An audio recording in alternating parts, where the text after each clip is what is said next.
Nous sommes sur l'avenue de la Science.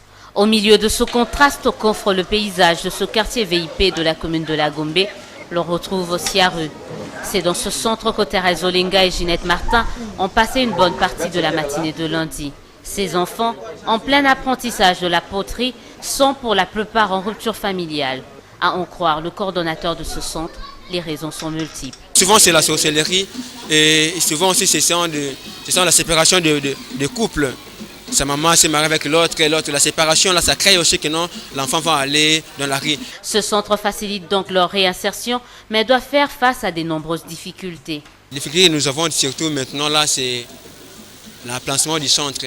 Dans la parcelle où nous sommes là, il y a un grand problème dans ces parcelles. La visite de ces deux personnalités est donc considérée comme une lueur d'espoir pour ces enfants. Ils ont peut-être raison parce que chacune d'entre elles promet de s'impliquer pour que ce dernier retrouve une certaine normalité. Pour nous, évidemment, il ne doit jamais y avoir des enfants dans la rue.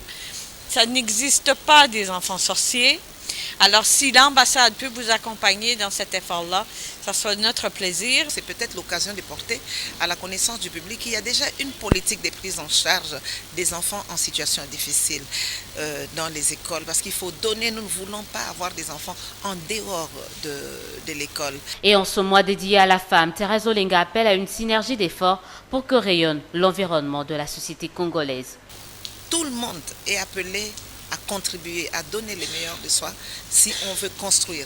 Bonne fête à toutes les mamans, mais la meilleure manière de fêter, c'est de rendre cet environnement agréable, c'est de pouvoir offrir le bonheur à l'autre. Et quand il s'agit d'un enfant, il ne faut pas hésiter. Notons par ailleurs qu'hormis la poterie, ce centre développe d'autres activités telles des ballets, mais aussi l'alphabétisation, toujours dans le souci de faciliter la réinsertion de ces jeunes, aujourd'hui en marge de la société.